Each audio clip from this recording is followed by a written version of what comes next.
Okay, we're now going to one of the themes of the conference. We've talked a lot about charter. We've talked a lot about is it falling.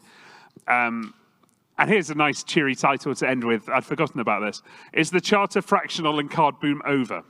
We're delighted to have Randy Brandoff from Aviation Portfolio, Rich Ropp from George Priester Aviation, Jackie Dalton from Sparrow Executive Jets, Chris Tasco from Fly Alliance, and they're all coming up now. Come up now.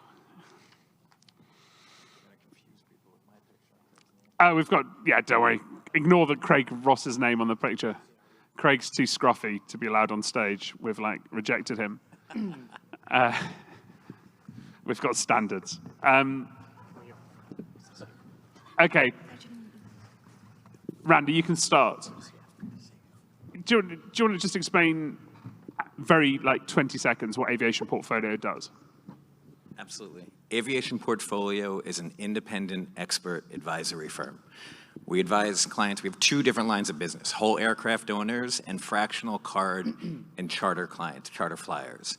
And the independence comes from the fact that our clients pay us a flat annual subscription, and that is our only revenue. So we do not have any bias whatsoever. We follow the flight profile and the priorities of each client, and that leads to some are right for charter, jet card, fractional ownership, often a portfolio of one or more of those things, but we have absolutely no bias. We follow exactly what the data says, what the priorities are, and basically our service, whether for whole aircraft owners or for active flyers, is to optimize your economics, save you time, minimize hassle. The details vary per client because it's a bespoke service. Jackie? Hi. Do you want to explain very quickly about Sparrow?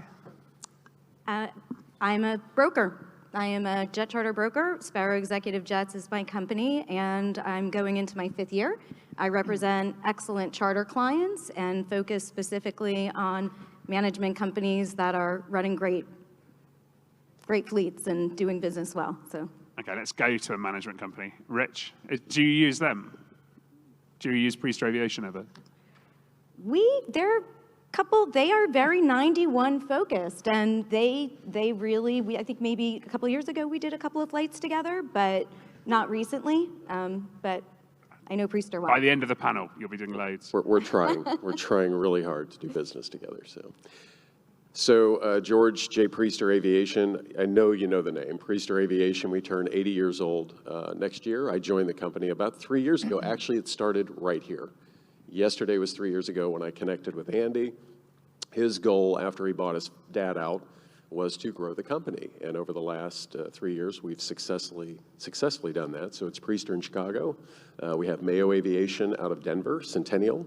And then we have Hill Private Aviation out of FTY, Fulton County. So again, our focus really is aircraft management, 91. I am trying to break the ice off of the charter piece, which you just don't flip a light switch to get that going. But our owners are a little biased. They really slow to approve, 135 trips if they are on the AOC. We're finding a lot of our owners really aren't chasing charter like in prior companies. I've been with, Jet Aviation, with JetLinks and others. So we're just looking at that. And I think the way that we see the charter market for us is probably 150 hours of owner use and 150 hours of charter use, maybe 200. And we do have some other, maybe 2 or 3 airplanes that are higher than that, but we're not focused in that arena. So that's kind of what we do. Chris? Yeah, I'm president and co-founder of Fly Alliance. I'm joined here today with my partner, Kevin Wargo, our CEO.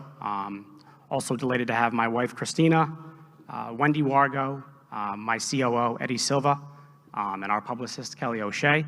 So a strong and motivated team. We specialize in private jet charter, jet card membership, aircraft management and sales. We've got a Part 135 operations division, our 145 repair station and MRO. Most notably, we've done 38 aircraft disassemblies this year, so a very active MRO as it relates to disassemblies and our parts business. Most notably, myself and Kevin, specifically Kevin, he started the Dumont Aviation Group in 2011, and I had started my career with Magellan Jets. I didn't know you did that many part outs. That's a lot. Thank you. Yeah. Okay, Randy, let's go to you. How are you seeing the market? How are your customers? Are you seeing any drop in demand? We are not. The reality is there were some who started flying privately during COVID who were, in their 70s or 80s, had to do it for pure health reasons. But the majority of late 30-somethings, 40-somethings, 50-somethings, this is a pretty addictive drug. And if you have the means and when you get that taste, you may find where is your place in that pyramid. Should I be chartering? Am I jet card? Am I 50 hours? Do I qualify for fractional? On the other end of the spectrum, do I qualify for ownership? And then you'll right size up and down as needed, but you're rarely going back and finding commercial as your only solution. So generally, we think that the demand is there, but on the higher end, for the highest quality and the fractional piece, for the highest quality end of charter, it's sustainable, and you can see it because there's some price inelasticity that you've seen in the last number of years. You're at or above, pretty much at the highest pricing you've ever seen, and we haven't seen it, reflect in a decrease in demand. So the fractional boom is not over? Definitely not. Okay, what about the jet card boom, Chris? No, not at all. Our jet card memberships are flagship product. We sell over 250 jet cards individually each year to individuals and corporations, and it's really the catalyst to our business. Our typical demographic is male, 40 to 75. They fly anywhere from 25 to 100 hours a year, and from there, one of the expert recommendations that myself and Kevin can make is whether or not that individual, our member, is going to purchase a fractional share or purchase one of our aircraft for management. So no, we're continuing to grow, with double-digit growth month over month. This is all very cheery and rosy. What changes have you seen in charter demand this year? I agree with Randy. I think that if you're flying the right client and you have somebody who really is utilizing business aviation for the reasons that justify it, they're flying. My clients are flying. I don't represent clients who are the broader demographic that have entered our space that are looking for deals and locked-in rates and empty leg selling. I've been pretty vocal.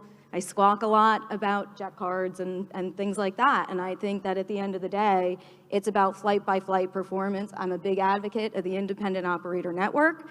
I think without companies that are out there supporting the lift and running a good operation with a good culture, we're going to continue to see some hiccups. I see them quite a bit. I deal with a lot of different management companies, and I will say the ones with the programs tend to have more operational issues and hiccups and some low morale sometimes. So I really think that it's all about flight-by-flight performance and real-time financial accountability to what you're paying for and what you're buying.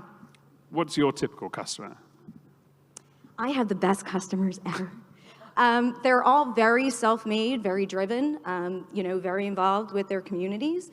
They're doers, they're job creators, they're philanthropic, very family-oriented, generational, they're all champions in sports, and they're just amazing people, and they fly like 100 hours or more a year. That's my entry-level flyer. I do not run a big business. I believe being small is being substantial, obviously. So they're just good, successful people who private aviation to them is not an aspirational thing. It's not an ego thing.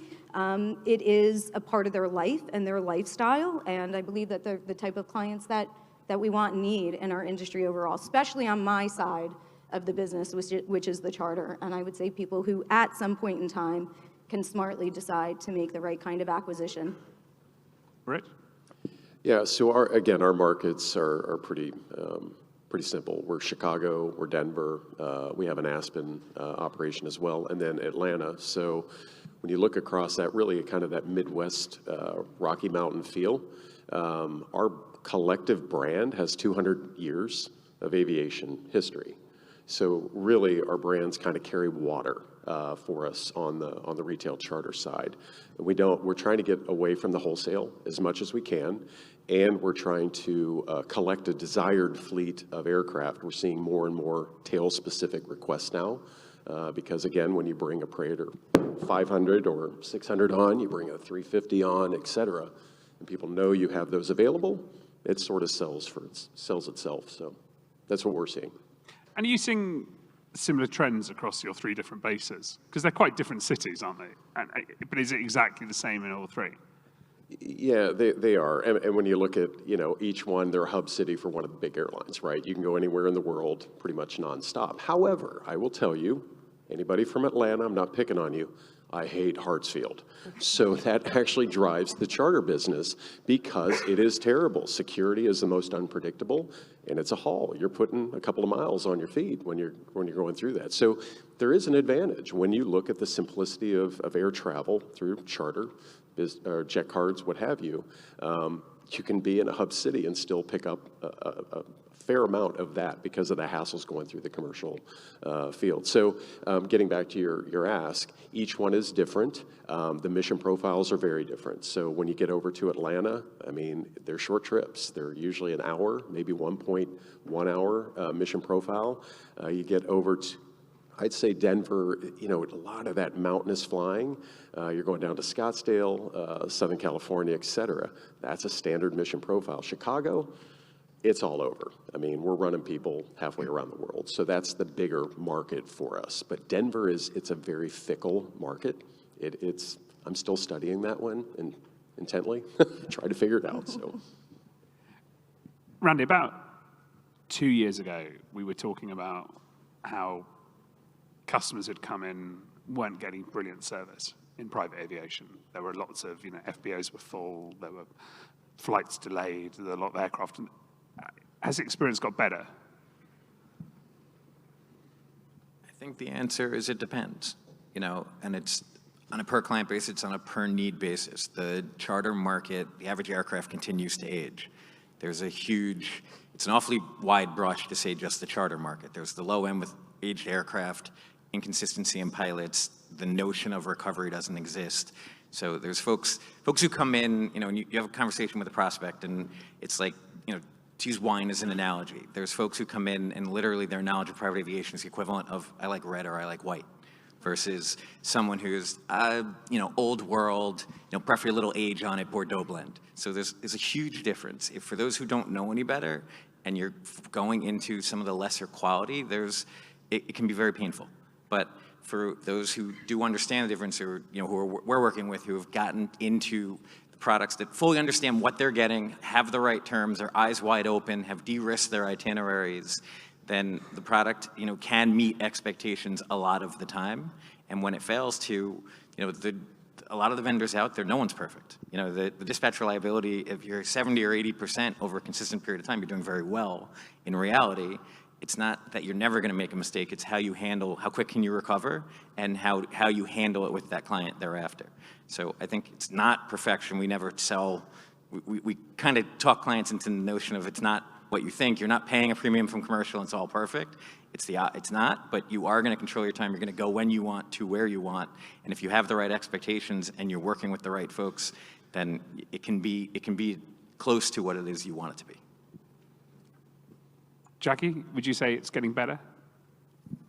I think so, absolutely. I think that everything that we've recently been through, and we kicked butt. I mean, this industry really did. And we can look at the things that we did wrong or things that we can fix, but we performed. We met a demand, and we proved ourselves as a very vital industry. And I think that we're coming out of the boom into a build. And I think that it's definitely recognizing who is quality, who is committed to the nuts and bolts of this industry versus all the shiny stuff that's out there. And the truth is, this is just an awesome industry with so much intelligence and great people. We're seeing it here.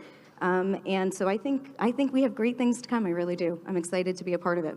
Rich, I remember, I think 3 years ago when you were talking, obviously getting hired, Andy was exhausted.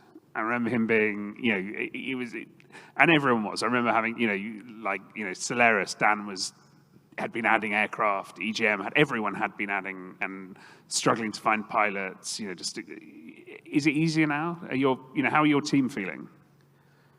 It's a loaded question. It's not, I don't think it's any easier, honestly, and I don't think it's the size of our company that has anything to do with it. We have robust benefits. We have owners that are offering to pay well. I think we're still truly competing with the airlines on every level.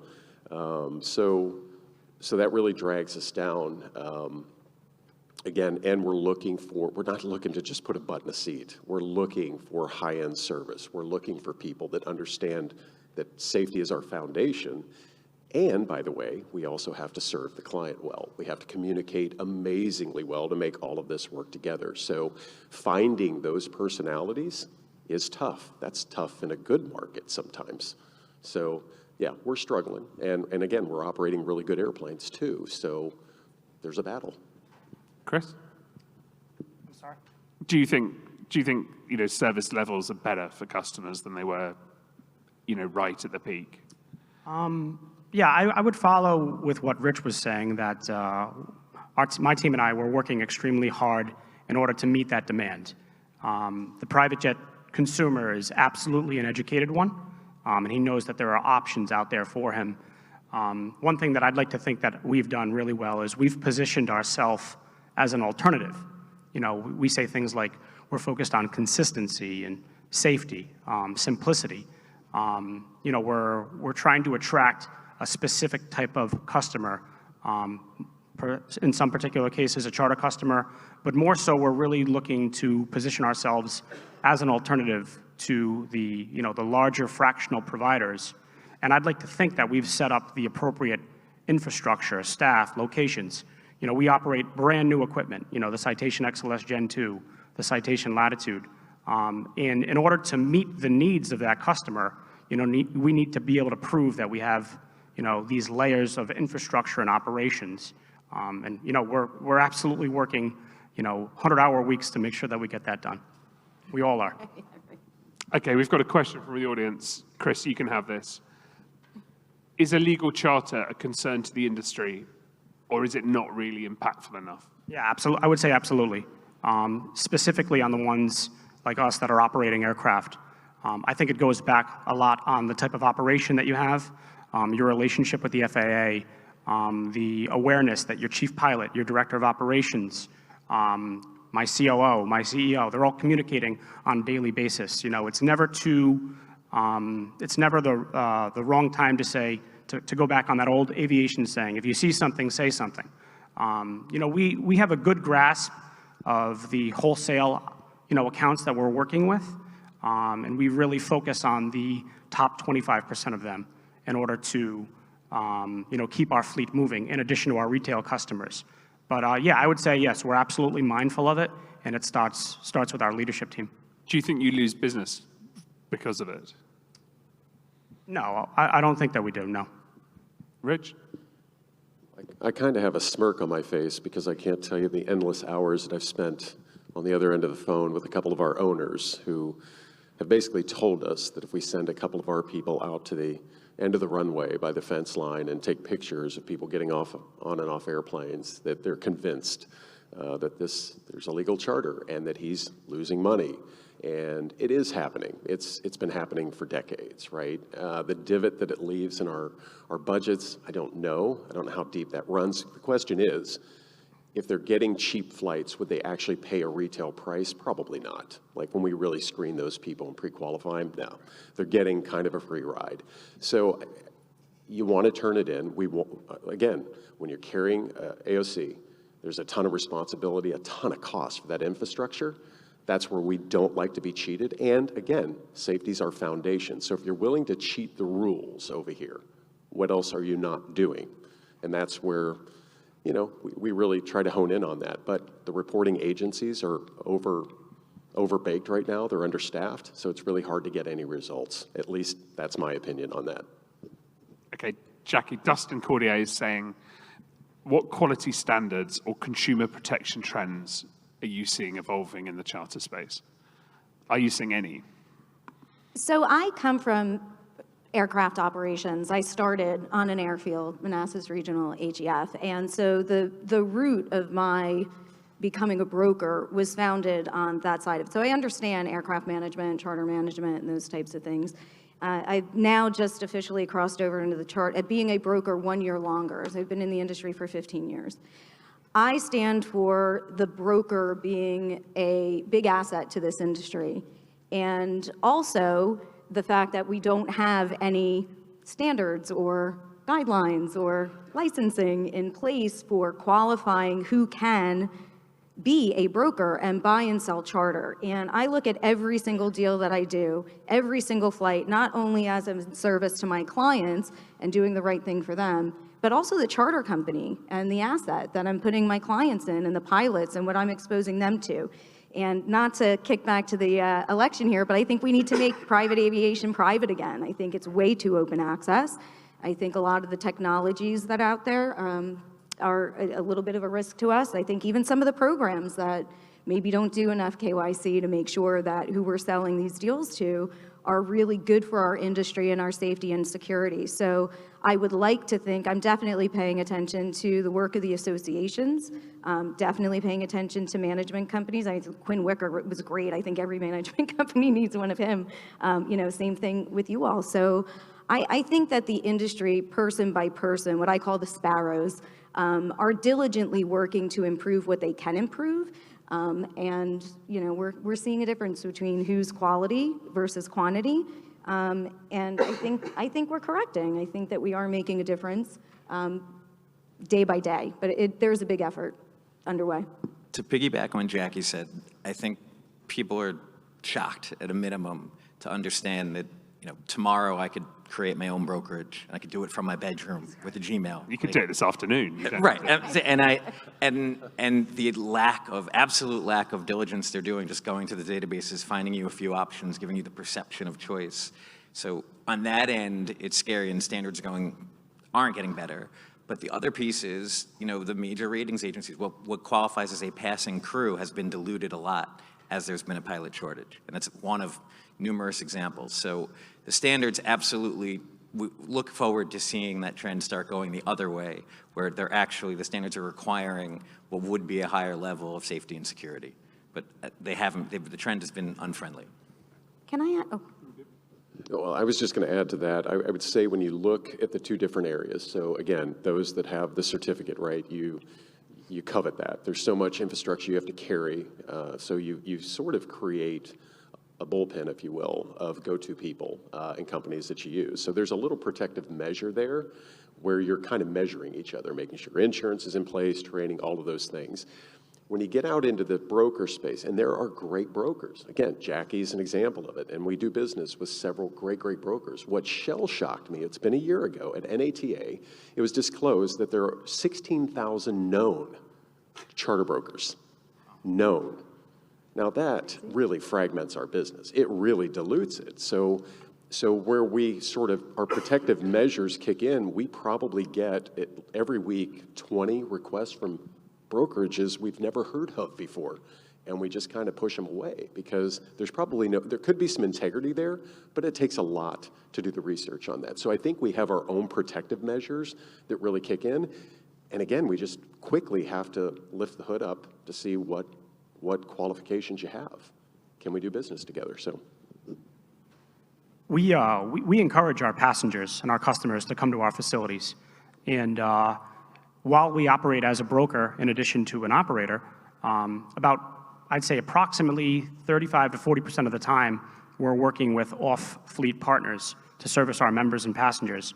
But the number one thing that we do when when a new customer purchases a jet card or purchases a fractional share, the first thing that we do is we encourage them to come to our facility in Orlando, to come to our facility in Stewart, to see the people that are working on the aircraft, to see where our leadership team is. They have a grasp of what the infrastructure looks like, a relationship with myself or Kevin, and then from there we can set the expectation, and we follow that with typically a brand new aircraft, our Citation XLS Gen 2. We're very specific right now in selling that airplane. We're very specific right now in selling the Citation Latitude because we can control the experience, in turn, creating a better quality standard, if that makes sense. Did you want to come back in? I did want to just point something out that it's something within the management community, and Chris just spoke about it. Operators becoming brokers, and I understand. Brokerators. Yeah, they're brokering. So everybody's a broker, not just. I'm sorry. Brokerators. That's the term. Brokerators? Oh, I had not heard that. That's fun. And so I understand why the management community is doing that. They're thinking that brokers are out there making a windfall of money without any financial liability or losses and things like that, which isn't true. And they want a piece of that business to come back. But what you're running into is you have an operator that you utilize because they have a great safety program, and they're running a broker arm, and they're sourcing and giving trips to an operator that would be on my do not fly list. So I believe there's a conflict of interest there. I think it's oversaturated. I think we're running over each other way too much. I have an over 90% conversion rate. I do not go to market unless I have a locked-in trip. It's qualified. I don't waste anybody's time on the other end. I know I saw it. I know that that's happening. But I think that that's something we have to tighten up a little bit as well. You know, what defines a broker? What makes a good broker? Who are they? And what's best for this industry in that arena? Randy, how many charter trips do you book in a day typically? I mean, we, on an average day, we're tracking 80 some odd flights. Of them, I mean, it would vary. You know, it's, to give you a fuller answer, we follow where the value is in private aviation. Pre-COVID, the delta between, average price, depending on the aircraft type per hour, and the quality consistency favored, a majority of our clients were chartering more than not. In a post-COVID landscape, a majority are in a program or in a fractional program because the highest quality charter was priced pretty much on par with fractional. There were other benefits being in those programs. So right now, of those 80, I'd say 75% are probably fractional and 20 to 30 could be charter, but it'll vary by day. And how often do you have a trip where the operator doesn't deliver, doesn't give the money back? How often do you have an issue which you can't solve?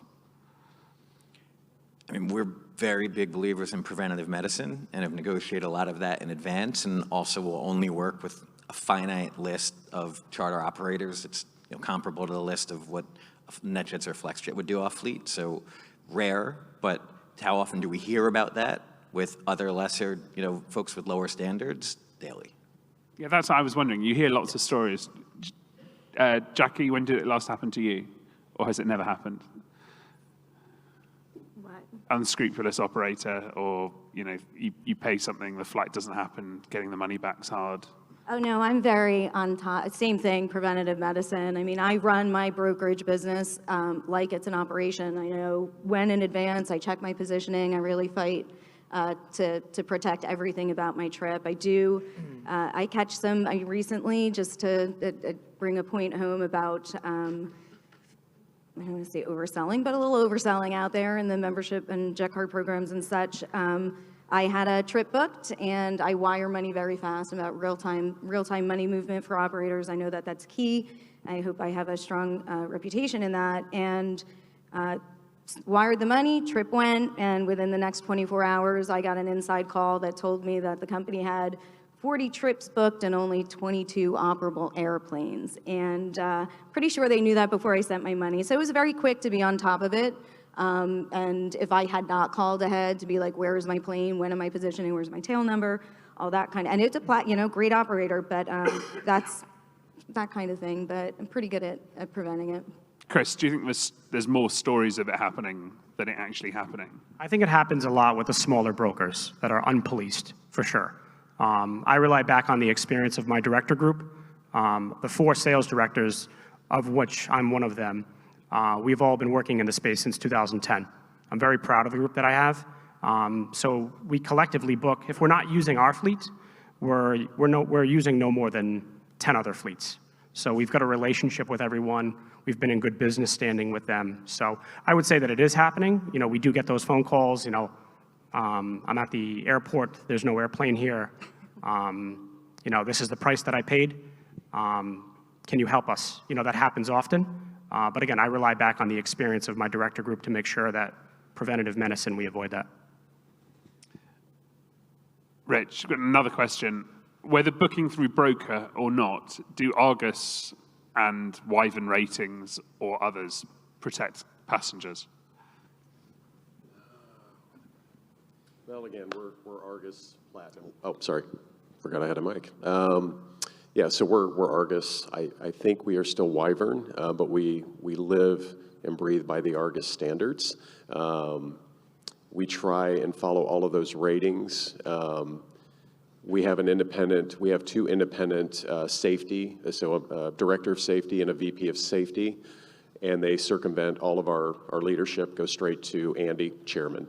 So again, we look for that type of integrity with whomever we're doing business with. That's super important to us. That tells us a whole lot about, again, that business, how much they're invested in it, et cetera. So they are, I think the problem that we have is you're actually able to quickly paste these banners out there to say Wyvern something, and it looks like you're certified. You've paid to go through the audits when you really haven't.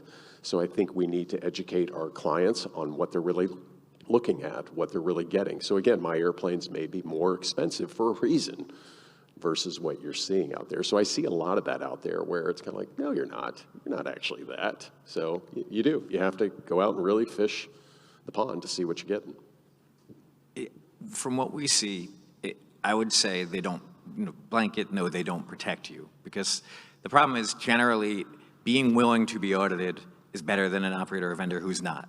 And obviously being, if you're Argus Platinum or Wyvern Wingman, then you even had an on-site inspection. So that degree of transparency generally speaks to, an openness of, hey, come check out what we're doing because it's going to pass muster. But I think the almost universal ignorance of the average consumer out there to thinking, oh, what do you mean? It's Argus Platinum, I'm good. Yeah. And having no idea that what that actually means, there's a massive delta there that's problematic. I'll be honest, I don't know the difference between Argus Platinum and Argus Gold. Right. Okay, well, we've got a really nice question to close on. And short answers, please, if that's okay. How do you see the future in the next years? Let's make it next year. And you can cover fractional if you want or you can't. How optimistic are you for 2025? Oh, I'm so ready. I think it's going to be fantastic. I'm psyched for 2025. Short answer. Yeah, I couldn't be more excited about 2025. We've got an excellent best-in-class citation fleet share fractional program, which is an alternative to the top providers. And my position in that is to sell them that product.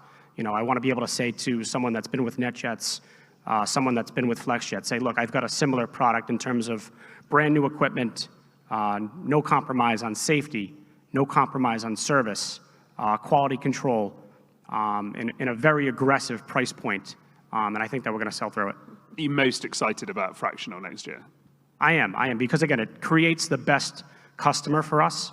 Like Jackie said earlier, we're in a very good position to select our customers. And if we've got that appropriate product for them, we can position ourselves well to execute.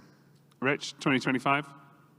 Yeah, so I think, the election's behind us, and I think the market has spoken. Like we've seen the market uptick almost 2,000 points last week or so. We're hearing a lot the last couple of days about, what's going to change with the tax code, right? There seems to be some conditioning to make our market move. I'm also celebrating, I know it's painful, but every time I fly commercial, and everybody asks me all the time, don't you fly private? No, I fly Southwest, I fly American. My nightmare travel story is the reason we're in business. This will continue, I promise you. It's probably not gonna get better. So I think there's always gonna be a book of business for us. So I think 2025 and beyond, I think we're gonna have some great years ahead of us. Another acquisition next year? Say again? Another acquisition for the... I hope not. I am so tired. I'd love to sleep a little bit more in 2025. I keep telling Andy, I'm like, every trip he takes, no, we don't want to do that. But we are in somewhat of a growth mode. But we'll see. Again, we're after a very specific type of operation. And they're limited out there. So we'll see. We'll see what the future holds. Randy? There's been too many predictions, so if I really could tell you where the markets would be a year from now, yeah, no, you have to. I have the benefit. Aviation portfolio has the benefit of we don't have a book to talk. There are tens of thousands of active private flyers that a year from now will still be active private flyers.